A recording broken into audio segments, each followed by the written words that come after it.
Hello दोस्तों, आप सभी का अपने YouTube channel study of Thar के अंदर स्वागत है।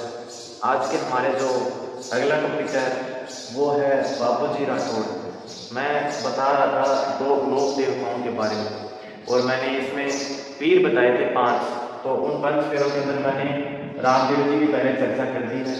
अब अगले जो अपने हैं वो बाबूजी राठौड़ हैं, ये दूसरे पंचपीर हैं। ठीक है, पंचपीरों को अगर आप इन पंचपीरों को देखना चाहते हैं तो पहला वीडियो देख लें, उसके अंदर मैंने सारे के सारे पंच एक साथ बताए हैं, तो प्लीज उसको देख लेना। ये बाबूजी राठौड़ है, ये दूसरे अपने पंचपीरों के अंदर शामिल होते हैं। बाबूजी राठौड़ है, इनको बोलते हैं प्लेग रक्षक देवता। पहली बात, प्लेग रक्षक देवता। प्लेग रक्षक देवता क्यों बोलते हैं? प्लेग रोग होता है और उसको उस रोग के निवारक देव बोलते हैं, तो इसलिए उनको बोलते हैं प्लेग रक्षक देवता। ठीक है, बाबू जी को बोलते हैं ऊंट रक्षक देवता। ऊंट रक्षक देवता। अभी अपने गांव के अंदर जैसे ऊंट वगैरह अगर बीमार हो जाता है तो बाबूजी की धोख लगाते हैं, तो ऊंटों का रक्षक देवता है। ऊंट रक्षक देवता क्यों है? आपको एक रोग का पता होगा, उस रोग का नाम होता है सर्रा। ये रोग है, ये रोग होता है, ये ऊंटों के अंदर ही होता है स्पेशली, और किसी जानवर के अंदर नहीं होता। तो ऊंटों के अंदर जो रोग होता है ना सर्रा, उस रोग के उपचार कौन है? अपने बाबूजी राठौड़ है। ये ऊंट है राजस्थान के अंदर नहीं, मारवाड़ के अंदर। आप बताओ कि मारवाड़ के अंदर है ना ऊंट लाने का श्रेय सबसे पहले किसको दिया जाता है? तो अपने बाबूजी राठौड़ को दिया जाता है। मैं लिख देता हूं कि मारवाड़ के अंदर, मारवाड़ के अंदर ऊंट लाने का श्रेय, ऊंट लाने का श्रेय किसको दिया जाता है? तो अपने बाबूजी राठौड़ को दिया जाता है। ये जो ऊंट है ये उन्होंने लाकर दिए थे किसको? ये लाकर दिए थे राई का या रेबारी जाति। रेबारी एक जाति होती है, उसको लाकर दिए थे। इसलिए इस राई का रेबारी जाति को क्या बोलते हैं? ऊंट पालक जाति। ऊंट पालक जाति इसलिए बोला जाता है इसको ना जाति। जाति ऐसे लिखा है जाति। ठीक है, तो राजस्थान के अंदर मारवाड़ के अंदर ऊंट लाने का श्रेय किसको दिया जाता है? बाबूजी राठौड़ को दिया जाता है। ये ऊंट ये लाकर इन्होंने किसको दिए थे? वो दिए थे इन्होंने रायका रेबारी जाति को। ठीक है, और उस जाति को बोलते हैं ऊंट पालक जाति। ऊंटों के अंदर रोग होता है, उस रोग का नाम है सर्रा। तो ऊंट रक्षक देवता, प्लेग रक्षक देवता किसको बोलते हैं? बाबूजी राठौड़ को बोलते हैं। ठीक है, बाबूजी राठौड़ हैं, ये किसके वंशज हैं? आप बताओ, बाबूजी राठौड़ किसके वंशज हैं? तो ये राव सिंहा के वंशज माने जाते हैं। राव सिंहा, राव सिंहा के तो ये वंशज हैं, और इनको लक्ष्मण का अवतार माना जाता है। लक्ष्मण का अवतार। ठीक है, राव सिंहा के तो ये वंशज हैं और इनको अवतार किसका मानते हैं? लक्ष्मण का अवतार मानते हैं। अवतार क्या होता है? जैसे रामदेव जी थे अपने पहले, तो उनको कृष्ण का अवतार मानते हैं। ठीक है, उसी तरह लक्ष्मण है, उनको सॉरी आपके बाबूजी हैं, उनको मानते हैं लक्ष्मण का अवतार। ठीक है, तो इनको देख लेना। ये 2-3 बातें इसकी मोस्ट है कि ऊंट इन्होंने लाकर किसको दिए थे? रायका रेबारी जाति को दिए थे। ऊंटों का रोग कौन सा होता है? सर्रा। ये ठीक है, थोड़ा क्वेश्चन इसको ध्यान से देखना। ऊंट रक्षक देवता कौन है? बाबूजी हैं। प्लेग रक्षक देवता कौन है? बाबूजी हैं। राव सिन्हा के ये वंशज हैं और लक्ष्मण का इनको अवतार माना जाता है। ठीक है, आगे देखो, इनका जो जन्म है, इनका जन्म हुआ था 1239 को। ठीक है, इनका जन्म हुआ था 1239 ईस्वी को कोल्लूमंड में। कोल्लूमंड, ये कोल्लूमंड है, ये कोल्लूमंड जोधपुर के अंदर पड़ता है। ठीक है, तो 1239 के अंदर इनका जन्म हुआ था। कहाँ? कोल्लूमंड गांव के अंदर इनका जन्म हुआ था। इनकी माता का नाम क्या था? तो इनकी माता का नाम है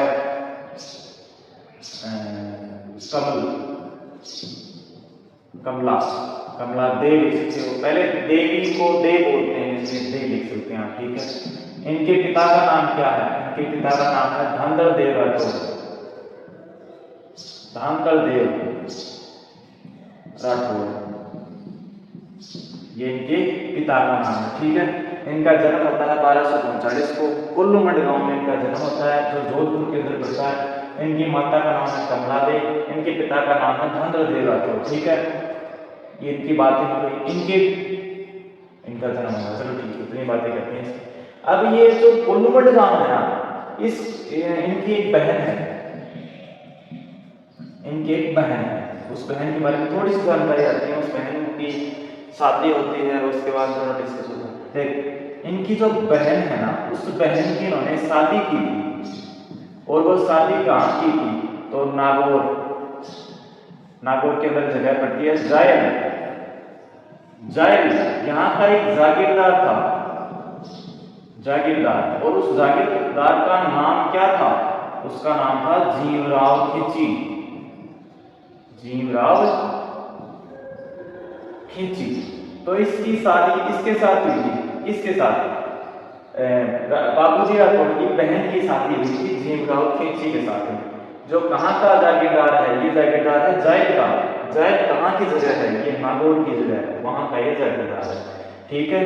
कोल्लूमंड गांव के अंदर एक देवचानी नाम की औरत थी, कौन, एक औरत थी देवचानी। इसके पास एक घोड़ी थी, फेमस घोड़ी, उसका नाम है केसर कालोनी, केसर कालोनी, ये घोड़ी इसका नाम है, ठीक है। अब ये जो जीवराव खिची है ना, इसको जब ये अपने ससुराल आता था तो ये घोड़ी इसको क्या थी, घोड़ी इसको पसंद आ गई थी। तो इसने कहा कि यार गया तो क्या, इसको साला बोलेगा कि यार साले इसको घोड़ी को मेरे को दिला दे। तो इसने कहा कि देख भाई, मैं तो नहीं दिला सकता ऐसे, लेकिन तू बात कर ले इससे, देवचानी से, अभी ये दे दे अपनी मर्जी से तो बढ़िया। तो इसने बात की कि भाई देवचानी अपनी घोड़ी मुझे दे दो, मुझे पसंद है। तो देवचानी ने मना कर दिया, बोले मैं नहीं दे सकती घोड़ी। तो इसने कहा कि दे दो अब तो। वो अपने एक कहावत नहीं होती कि देख ले, अभी तो बेटी बाप गई है, तो उस हिसाब से बोले अभी तो देख ले, तेरे पास ही। बोले नहीं, घोड़ी मेरे को ना तो बेचनी है ना देनी है, ठीक है। जीवराव खिची को ये घोड़ी इतनी पसंद थी कि इसको हर कीमत के ऊपर ये चाहिए तो चाहिए, है ना। तो इसने कहा कि साले साहब घोड़ी देने से, तो इसने कर दिया इनकार, ठीक है। तो अब घोड़ी तो मेरे को चाहिए, या तो सीधे हाथ से, अब वो नहीं कहते क्या अपने, या तो सीधे हाथ से अगर घी ना निकले तो हमें टेढ़ी करनी पड़ती है ना, तो उस हिसाब से बोला घोड़ी तो मेरे को चाहिए। तो जब ये बाबूजी राठौड़ है, इनकी पत्नी का नाम है सुप्यार देव, और ये सुप्यार देव के पाकिस्तान के अमरकोट की थी, ठीक है। अमरकोट की सुप्यार देव। जब बाबूजी राठौड़ की शादी हुई उस समय इसने देवचानी को कहा कि देवचानी मेरे को शादी के अंदर तेरी घोड़ी चाहिए। तो देवचानी ने कहा कि देख, तेरा जो जीजा है वो तो पहले ही इस घोड़ी के पीछे पड़ा हुआ, अब तू फिर से इस घोड़ी की बातें कर रहा है। बोले देख, घोड़ी में लेकर जा रहा हूँ तो इसकी जिम्मेदारी सारी मेरी होगी, ये जब तक घर वापस नहीं पहुंच जाती इसकी जिम्मेदारी मेरी है, ठीक है। तो बोली अगर ये तुम्हारा जीजा पीछे से कुछ करता है, जैसे इसके पास गाय भी थी, कि बोला अगर मेरी गाय को उठाकर ले जाएगा तो मैं क्या करूँगी। बोला तेरी घोड़ी और तेरी गाय की मतलब सेफ्टी की गारंटी मैं लेता हूँ, ठीक है। तो बोले ठीक है, ले जा। तो ये जब अपनी पत्नी को ब्याहने के लिए अपनी शादी में पाकिस्तान गया हुआ था, तो पीछे से आता है जीवराव खिची, और ये जीवराव खिची देवचानी की सारी गायों को क्या कर लेता है, उठा ले जाता है, सारी गायों को उठा ले जाता है, ठीक है। अब ये देवचानी पहुंची किसके पास, पाकिस्तान पहुंची बाबूजी के पास, और बाबूजी को जाकर बताया कि तूने मेरे को कहा था कि मेरी घोड़ी और गाय तेरी अंडर में रहेंगी, तेरी सेफ्टी के अंडर में रहेंगी, लेकिन वो तो गाय को उठा कर लेगा। तो बोला मैं फेरे लेने बैठा हूँ, 3 फेरे हो गए हैं, उसके बाद में मैं चला जाऊंगा, तेरी गाय को मैं ले आऊंगा सुरक्षित। बोला नहीं, मेरे को अपनी गाय सुरक्षित चाहिए और घोड़ी भी चाहिए। तो बोला देख ले लेते, 3 फेरा की बात है। बोले नहीं। अब ये उठकर जाता है, तो फेरों के बीच से निकलता है, और फिर ये एक जगह पड़ती है देहसू, ये जोधपुर के अंदर ही है, डेलचू यहाँ जाता है, इधर से झीमराव खिंचिया जाता है, इधर से जाता है अपना बापूजी, दोनों इस जगह पर टक्कर करते हैं, वहां पर बापूजी हो जाते हैं वीर गति को प्राप्त। यहाँ क्या हो जाता है बापूजी का, ये हो जाते हैं यहाँ पर वीर गति को प्राप्त। ठीक है, वीर गति को प्राप्त हो जाते हैं। ठीक है, इस स्थान पर। तो अब आपके एक चीज तो समझ में आएगी होगी कि बापूजी राठौर की घोड़ी का क्या नाम है, इनकी सवारी का क्या नाम है। तो इनकी ये सवारी है, इसको याद रखें। सवारी क्या है इनकी, किस कालम में। ठीक है, जीवराव की वजह से ये वीर गति को प्राप्त हुए हैं। तो ये इनके बारे में इनकी पत्नी का नाम सुप्यार है, ये पाकिस्तान की। मैंने पीछे वाले रामदेव जी के अंदर ही बताया था कि जो नेपाल थी वो भी पाकिस्तान की थी। ठीक है, रामदेव जी वाले टॉपिक के अंदर मैंने ये बात आपको बताई थी। ठीक है, आगे चलते हैं। बापूजी राठौर के 3 बगले कौन कौन से, चांदा, डेरा और हरमल, ये फेमस 3 बगले थे। ठीक है, भगत चांदा, डेरा और हरमल। ठीक है, बापूजी राठौर को मैंने बताया था ये प्लेग्रेसर देता है, हिस्सों में देता है। अब एक जाति होती है, मैंने बताया था रेबारी, नाइट या थ्योरी, और एक जाति होती है भीम। ये तीनों जाति है ना, इन तीनों जाति के आराध्य देव पूछ ले आपसे कि इन तीनों के आराध्य देव कौन है, तो बेफिक्र होकर बता देना इनके आराध्य देव बापूजी कौन है, बापूजी। एक सहरिया जनजाति होती है मुसलमानों की, सहरिया जनजाति, याद रखना, सहरिया जनजाति। इसके आराध्य देव है वो है तेजा जी। तेजा जी का जो गोत्र है वो है दोरिया जाट। ठीक है, तो मैंने बात की है कि सहरिया जनजाति के जो आराध्य देव हैं वो अपने तेजा जी हैं। ठीक है, और मेहर जाति के जो मुसलमान होते हैं वो भी बापूजी राठौर की पूजा करते हैं। तो इसके एक बात वो लिख लेना साथ में कि मेहर जाति, ये मुसलमान ये थे, सहरिया जाति ये मेरे ऐसे हुए, मेहर जाति के मुसलमान ये हैं मुसलमान, मेहर जाति के मुसलमान, मेहर जाति के मुसलमान होते हैं ना, तो बापूजी राठौर की पूजा करते हैं। समझ में आई बात, मेहर जाति के मुसलमान बापूजी राठौर की पूजा करते हैं। इन 3 जातियों के आराध्य देव कौन है आपके, बापूजी राठौर। ठीक है, ये इनके 3 फेमस भक्त हैं, इनको आप ध्यान से देखिए एक बार। ठीक है, हम आगे लेते हैं थोड़ा सा। देखो बापूजी का जो मैंने बताया इनका जन्म हुआ था कोल्लू मंडी के अंदर, 1239 को जन्म हुआ था इनका। तो इनका पूजा स्थल कहाँ बताया जाएगा, पूजा स्थल वो भी कोल्लू मंडी में ही होगा। कोल्लू मंडी इनका पूजा स्थल कहाँ है, पूछ ले इनका पूजा स्थल कहाँ है तो बता देना।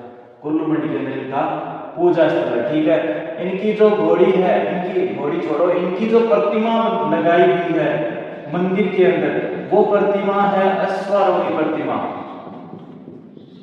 अश्वारोही प्रतिमा का मतलब समझते हो, घोड़ा, घोड़े के ऊपर टेढ़ी प्रतिमा है इनकी। और ये टेढ़ी क्यों हो रखी है, ये पगड़ी के लिए हो रखी है। तो पगड़ी के लिए बाईं ओर झुकी हुई है प्रतिमा, कभी देखना बाईं ओर झुकी है। ठीक है, तो इनकी प्रतिमा है वो अश्वारोही प्रतिमा है, जो पगड़ी के लिए मतलब बाईं साइड है वो झुकी हुई है ना। ठीक है, इससे बापूजी राठौर की डिटेलें आ गई हैं। अब मैं एक फड़ होती है, आपको फड़ का बता रहा हूं, फड़ क्या होती है। फड़ के बारे में सुना है कि कभी आपने, फड़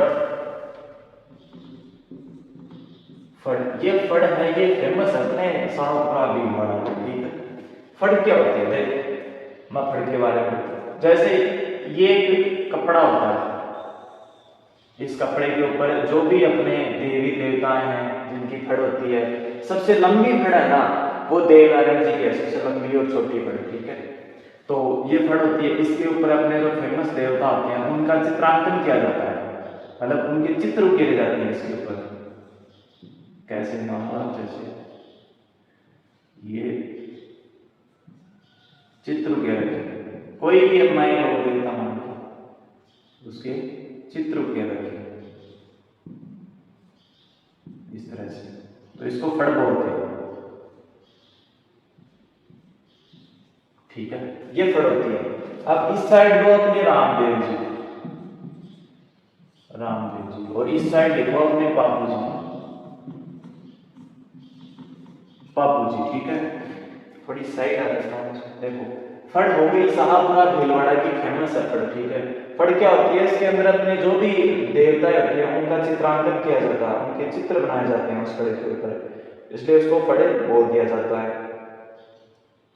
तो रामदेव जी की फड़ है और बाबू जी की फड़ है, दोनों की फड़ है। रामदेव जी की फड़ के अंदर इस फड़ को कौन बांचेगा, इस फड़ को बांचेगा कामड़िया पंथ के लोग।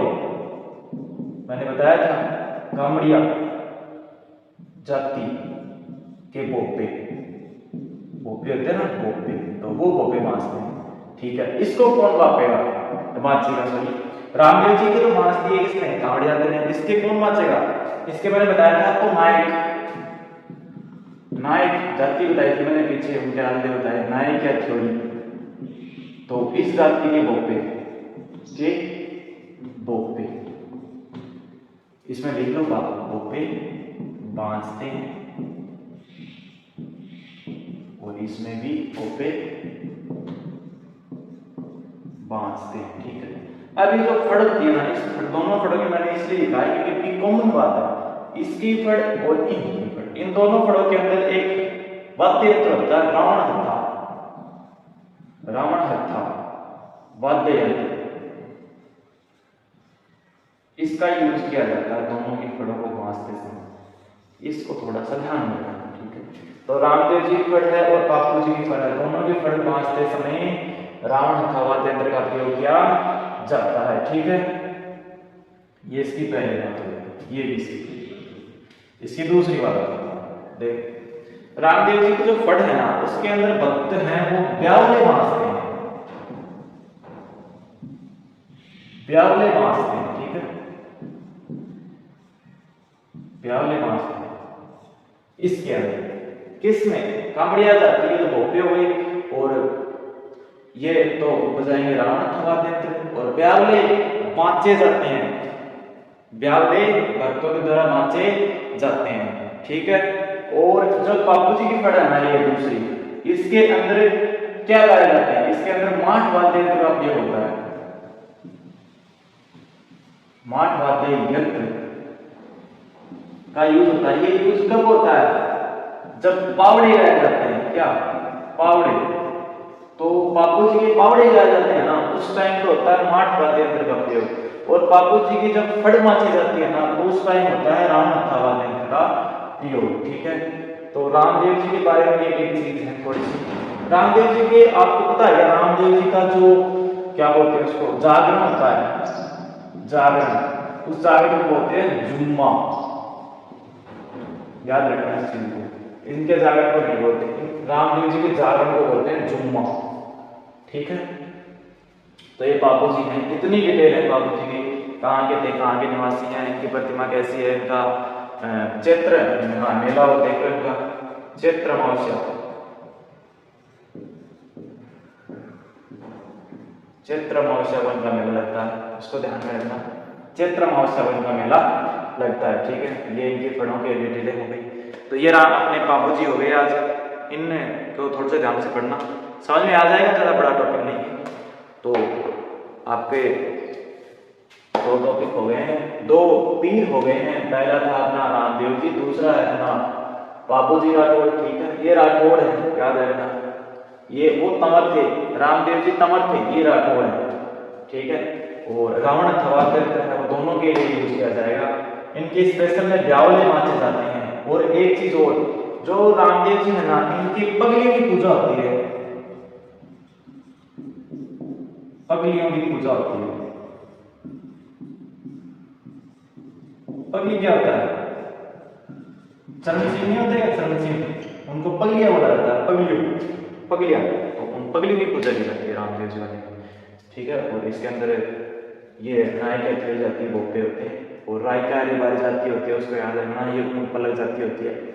और जो सर्रा रोग होता है वो ऊँटों का स्पेशल रोग होता है, वो सिर्फ ऊँटों में होता है, और ऊँटों के रक्षक देवता है अपने बाबू जी में, ठीक है। तो thank you so much for watching video, इसको ध्यान से देखना, समझ में आ जाएगा। वीडियो को लाइक करना और चैनल को सब्सक्राइब जरूर कर देना।